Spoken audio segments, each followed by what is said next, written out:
pessoal, tudo bem? Espero que Deus esteja abençoando a vida de vocês, que vocês estejam bem. E vamos para mais um momento de reflexão bíblica. Hoje nós vamos fazer algo diferente, ou começar algo diferente aqui no canal, que é a exposição de um livro completo da Bíblia. Nós vamos começar hoje o livro de Tito, como eu já havia prometido.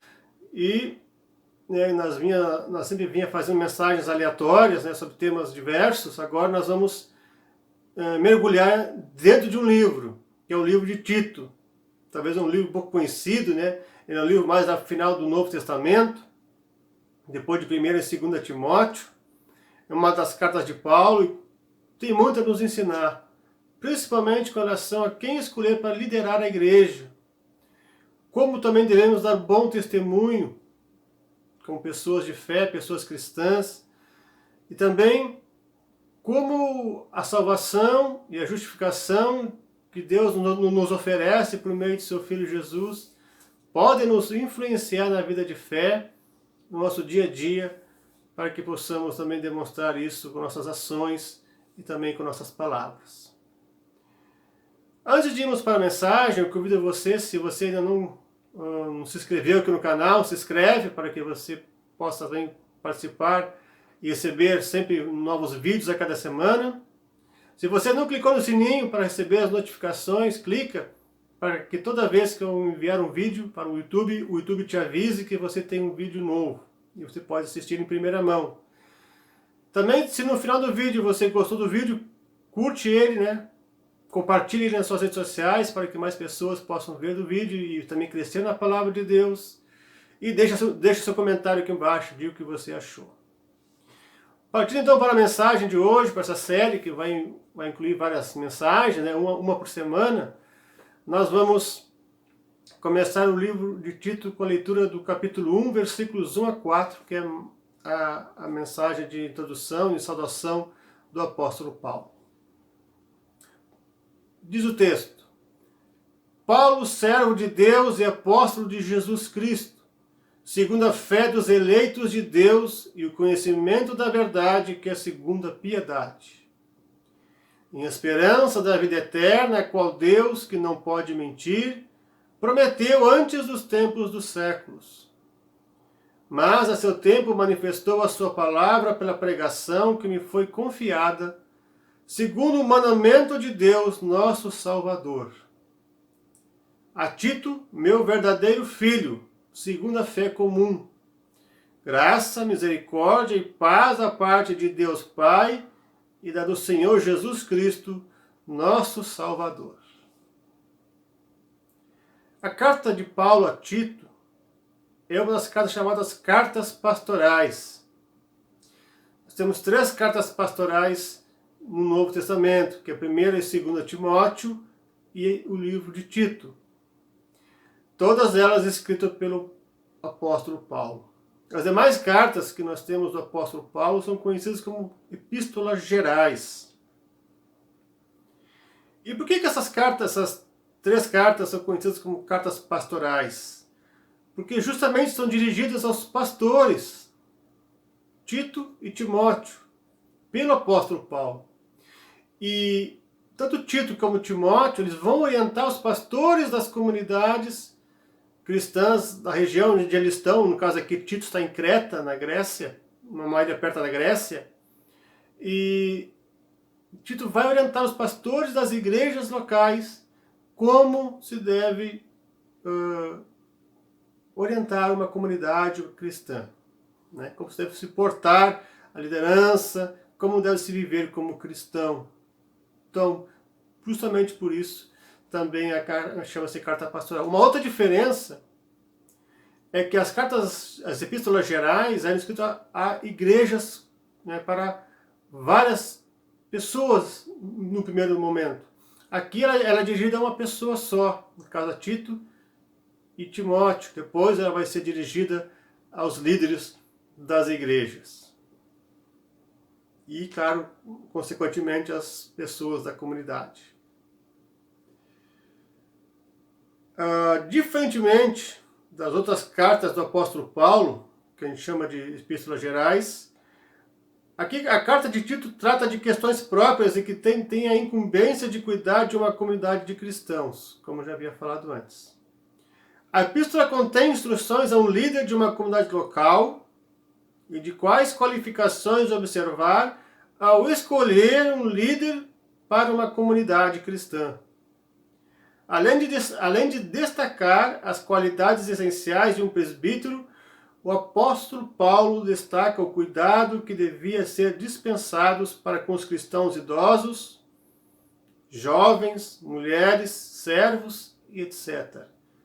Bem como ao respeito para com as autoridades constituídas, como se devemos nos comportar diante das autoridades que Deus constituiu.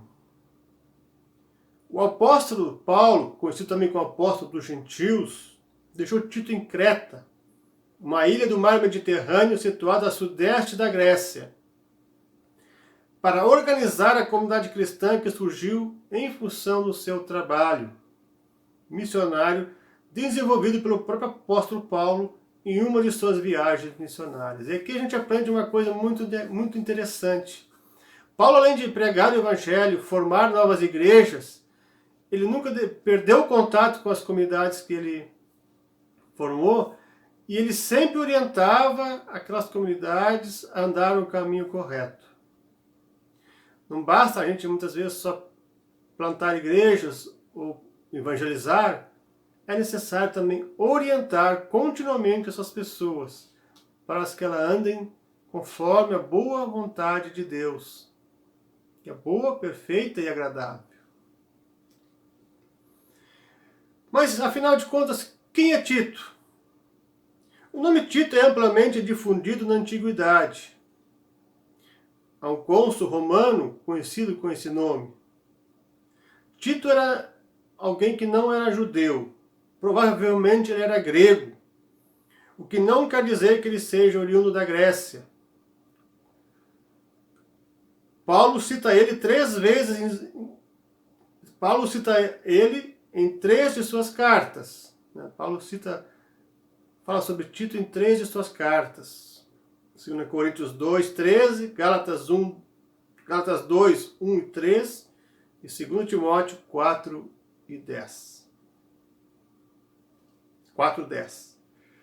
Alguns comentaristas conjecturam que ele nasceu em Antioquia. Como Timóteo, também Tito foi conduzido à fé em Jesus pela pregação do apóstolo Paulo, pela pregação do evangelho que o apóstolo fez nas suas viagens, em vários lugares onde ele andou.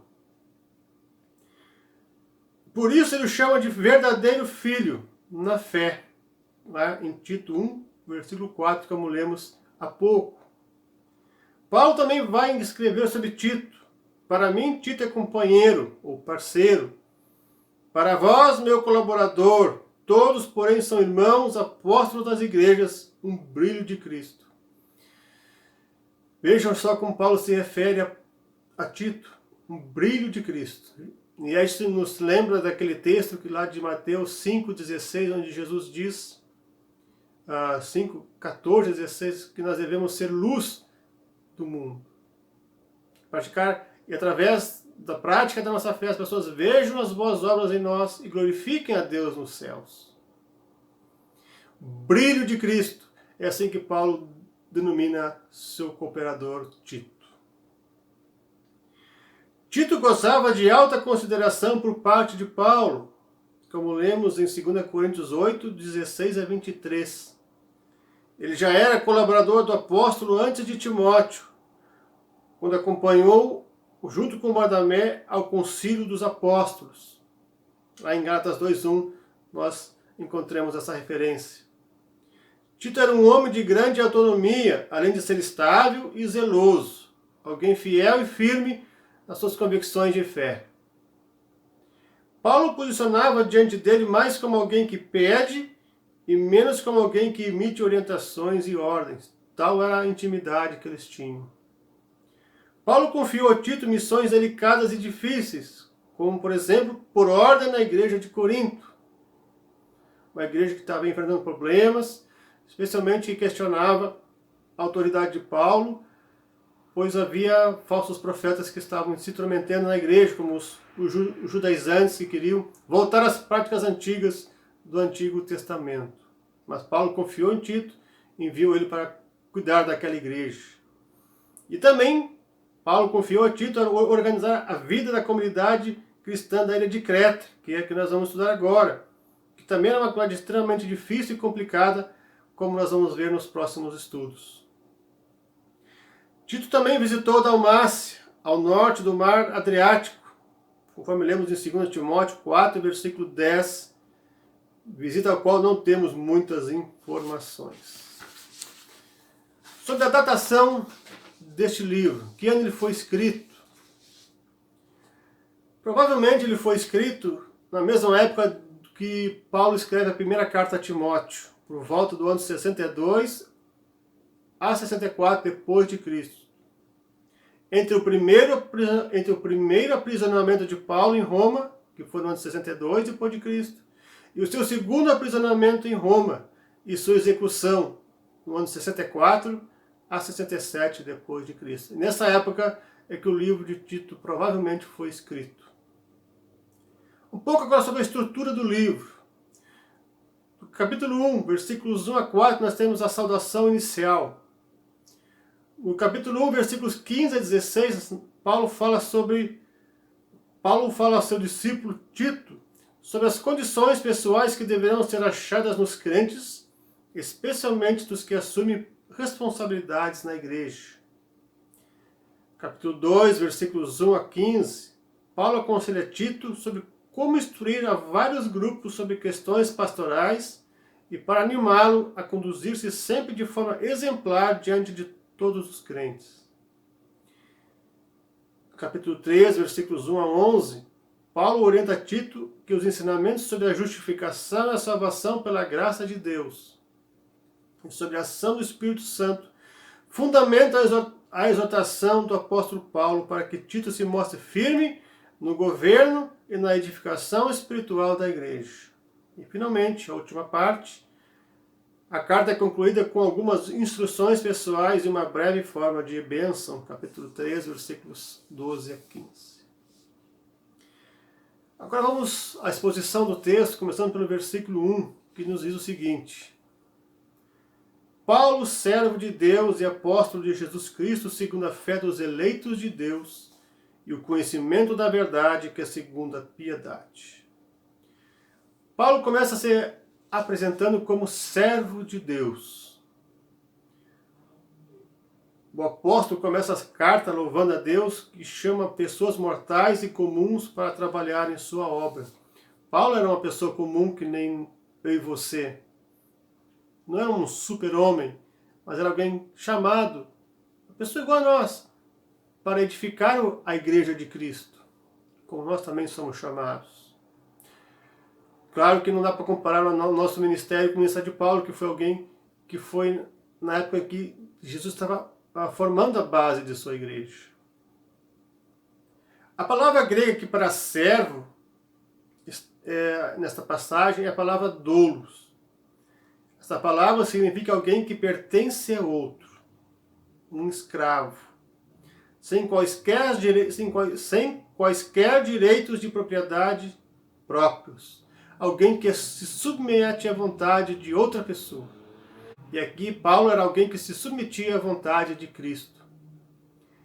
Lá ele vai dizer, né, já não sou eu quem vive, mas Cristo é quem vive em mim. No livro de Gálatas ele diz isso. Já não sou eu quem vive, mas Cristo vive em mim. Então, nesse sentido, Cristo era aquele que comandava a vida de Paulo, ele se submetia, ou seja, a autoridade na vida de Paulo era o senhorio de Jesus.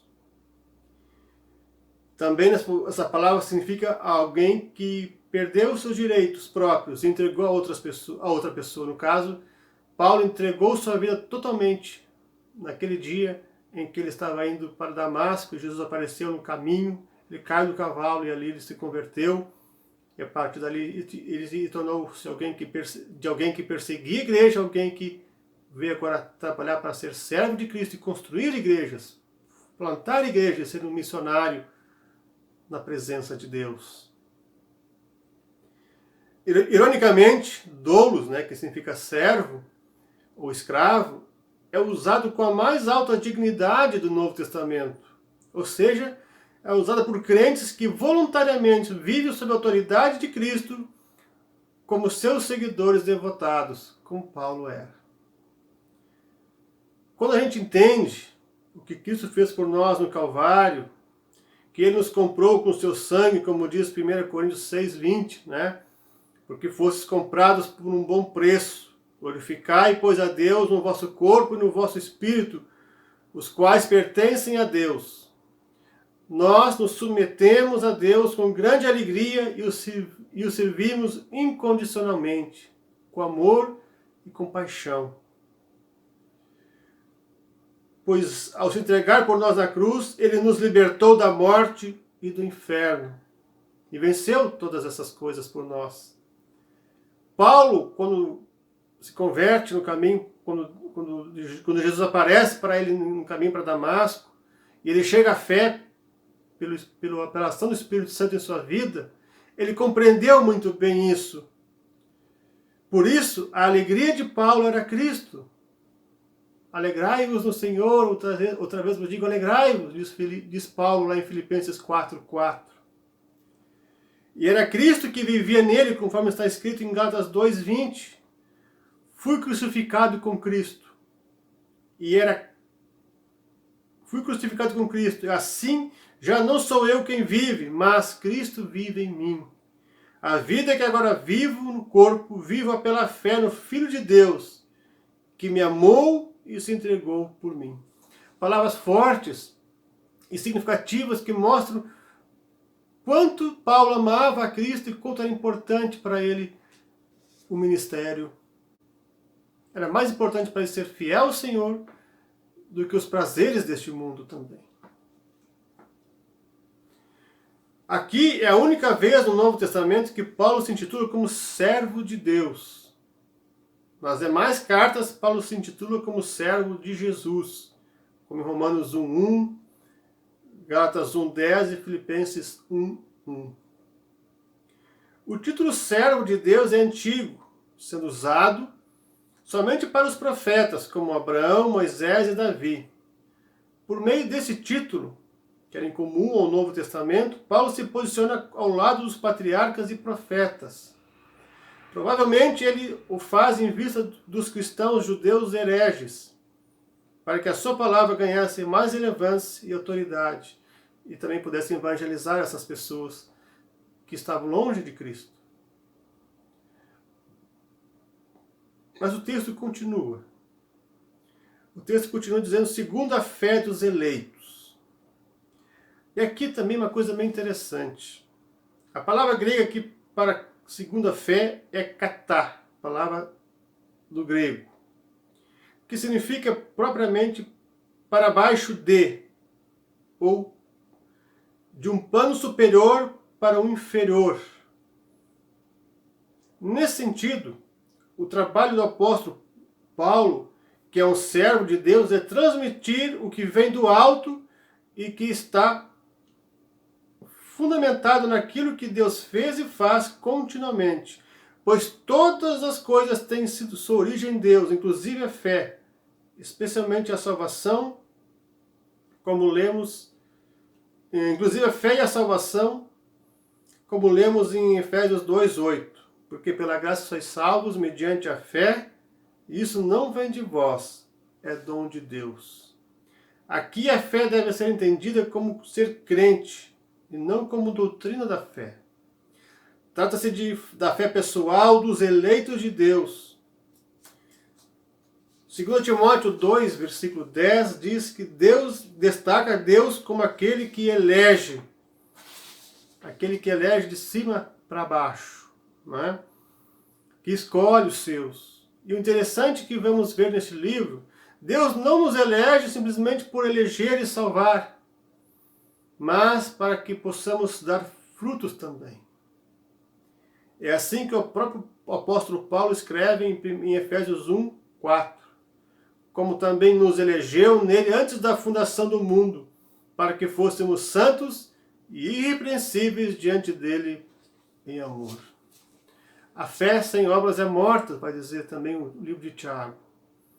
Mas se permanecermos fiéis ao Senhor, se formos eleitos, e a palavra de Deus nos chega, porque conforme nós lemos aqui, Paulo foi escolhido para pregar aqueles a quem Deus elegeu. Como nós não sabemos quem são os eleitos, nós pregamos a todas as pessoas, para que aqueles que Deus escolheu sejam atingidos pelo Evangelho e cheguem à fé pela pregação, que é o que diz em Romanos 1:17.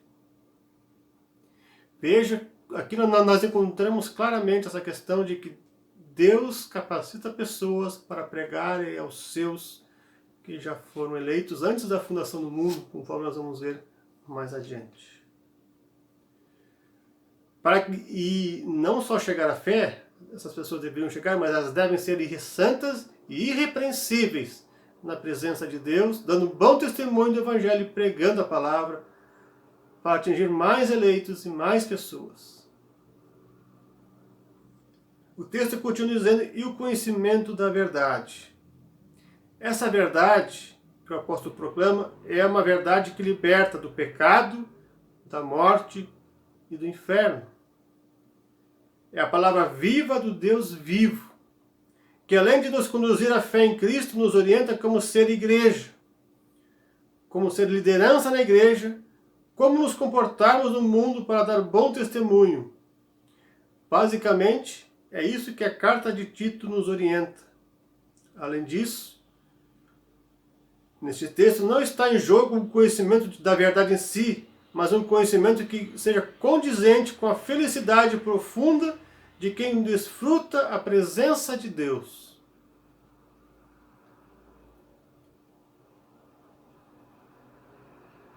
E que só poderá ser atingida em sua plenitude na vida eterna. É o famoso agora já e o ainda não. Ainda é agora neste mundo. Aqueles que têm a presença de Deus em suas vidas, que creem em Jesus Cristo, experimentam de uma profunda alegria que ninguém pode explicar. Conforme o próprio apóstolo Paulo ele tinha. Por isso que ele enfrentou tanta perseguição, naufrágio, prisão, e nunca parou de anunciar o Evangelho, porque ele tinha uma missão. E ele tinha uma alegria que só Deus pode dar. Não é uma alegria passageira, mas é uma alegria eterna, que começa aqui neste mundo, mas que será completa em sua plenitude na eternidade. Aqueles que experimentam do poder do Evangelho, da salvação que Deus nos oferece, do poder do Espírito Santo, sabem que alegria é essa. Quando a verdade salvadora de Deus não conduz à devoção e essa alegria, ela errou o seu alvo. Está em jogo aqui a verdadeira vida dos fiéis. O que não está fundamentado na verdade, nem determinado por ela, não é vida verdadeira. Jesus disse que ele era a verdade, o caminho e a vida. Ninguém ia ao Pai senão por ele. Se estamos fora de Cristo, estamos fora da verdade e fora da salvação também. Por isso voltamos a Cristo e confiamos nele. A verdade forma uma unidade com a vida, assim como a fé forma uma unidade com as obras. Né? Se a gente tem fé e não demonstrar obras, a nossa fé é morta. Toda fé verdadeira vai demonstrar boas obras, para que as pessoas glorifiquem a Deus através de nossas vidas e cheguem à fé também. Porque é impossível alguém que crê em Deus não amar o próximo, não ajudar quem precisa e não amar a Deus acima de todas as coisas. Porque quem ama a Deus, ama o seu próximo também. Não dá para dividir as duas coisas. Não dá para fazer uma coisa só, amar a Deus e não amar o seu próximo. Quem faz isso não é cristão. Aliás, não existe cristão assim. Quem ama Deus, ama seu próximo também. O versículo 2 nos diz, em esperança da vida eterna, a qual Deus, que não pode mentir, prometeu antes dos tempos dos séculos. Em esperança da vida eterna, diz o apóstolo Paulo. O serviço de Paulo tem como cunho escatológico. pregar a palavra de Deus sempre, porque a palavra de Deus nos aponta também para a salvação que ocorrerá na volta de Jesus. Ela aponta, o próprio apóstolo Paulo e sua pregação apontam para o fim dos tempos, para a volta de Cristo. Por isso importa pregar desde já sobre a vida eterna. Porque a esperança pelo que ainda não se vê já está presente no ressuscitado, em Jesus Cristo, que é a vida eterna em pessoa. E na sua mensagem salvadora que encontramos no Evangelho. Assim, portanto, a vida eterna dos ouvintes também deve estar subentendida como alvo da missão apostólica. Se nós não pregarmos sobre a vida eterna e não não dissermos que o mais importante é ser salvo, como o próprio texto lá de 1 Coríntios 15, 19 disse, a nossa esperança só para essa vida somos as pessoas mais infelizes deste mundo.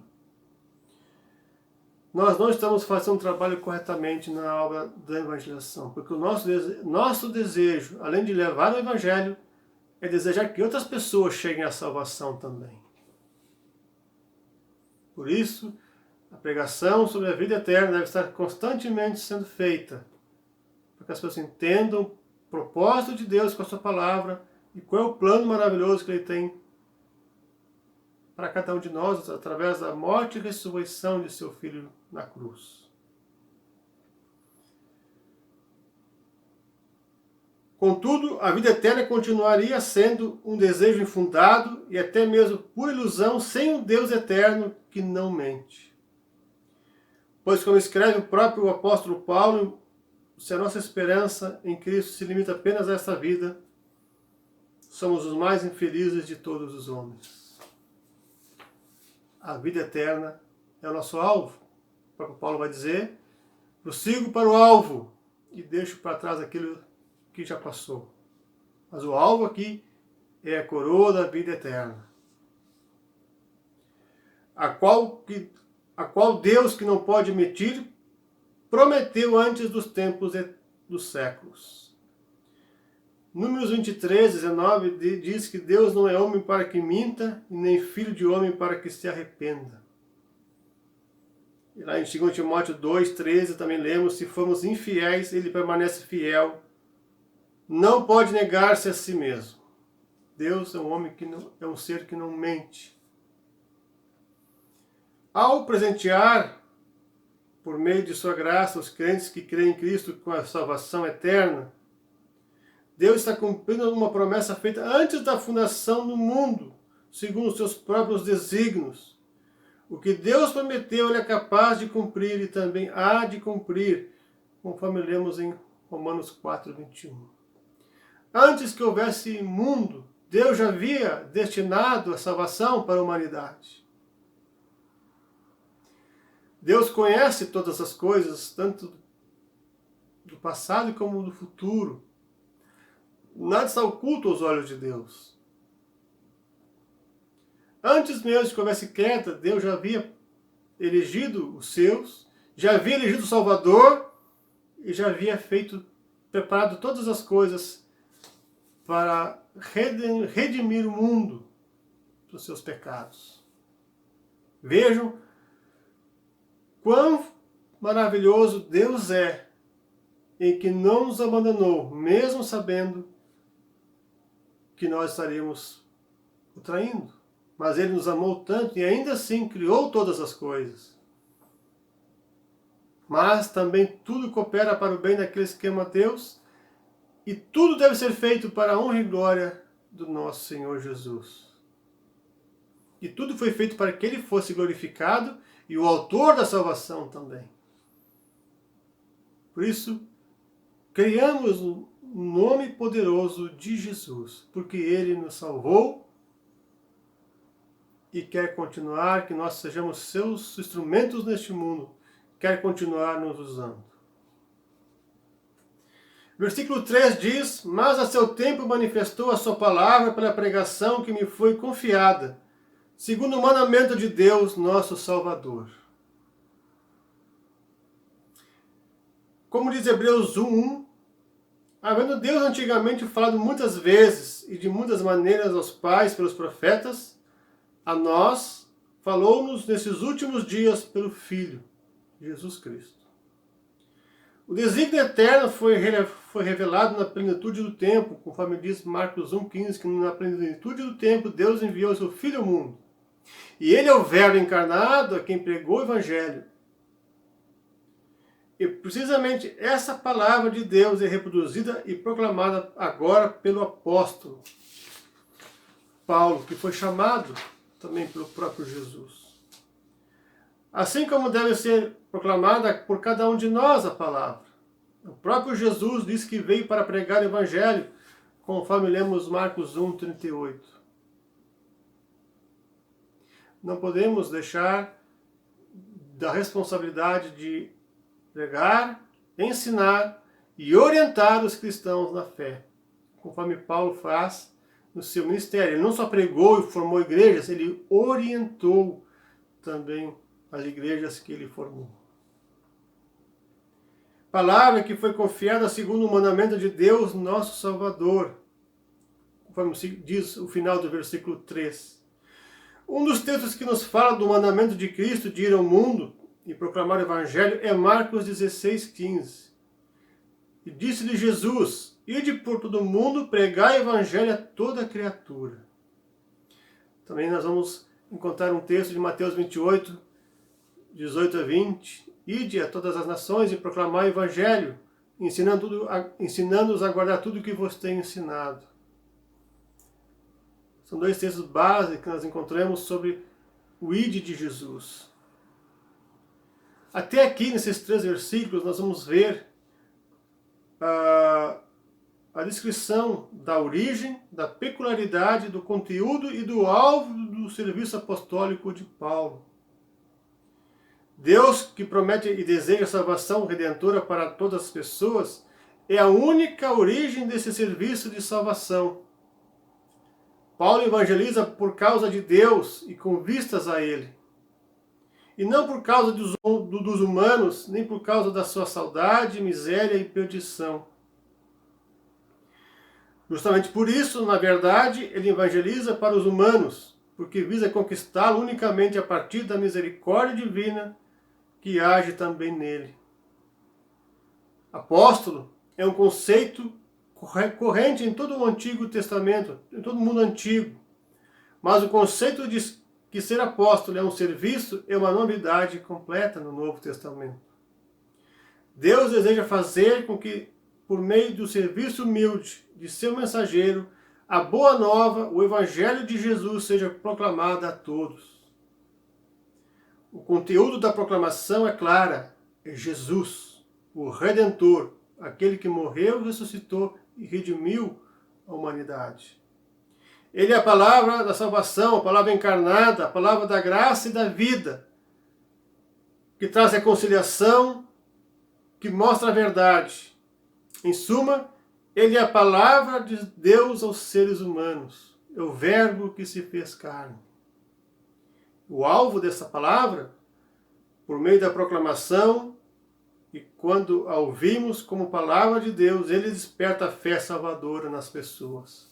O alvo é levar as pessoas a Cristo. É salvar as pessoas, porque a salvação e a fé ela vem pela pregação do Evangelho e a pregação da palavra de Deus. É assim que se configura a descrição do serviço apostólico.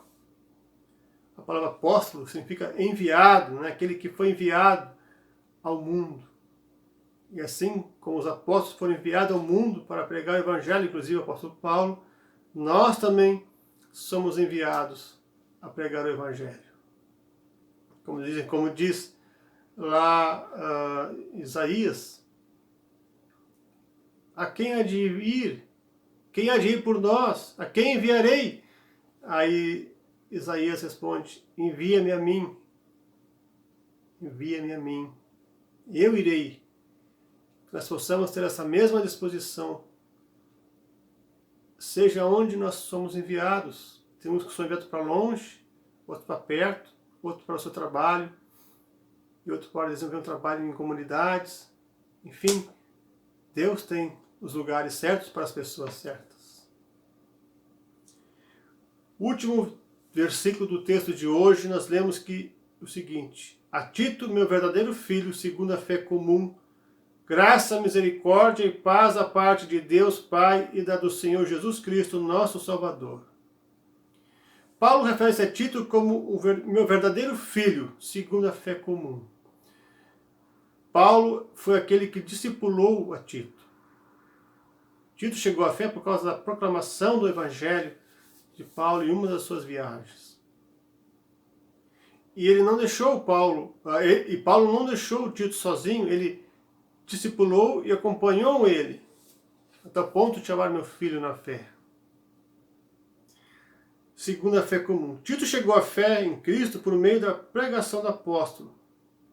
Mas quando Paulo o chama de filho, na fé, isso revela que depois da conversão a Tito, pela pregação do apóstolo, Paulo investiu na vida de Tito. Ele o discipulou e ensinou nas verdades bíblicas. O relacionamento do apóstolo com Timóteo, Paulo chamava Timóteo de filho amado, certamente era mais íntimo, mas Tito também está bem próximo dele. Por isso que ele chama de verdadeiro ou de autêntico, dependendo da tradução da Bíblia. Também pode ser a designação de um companheiro de luta na fé, desde que seja aprovado.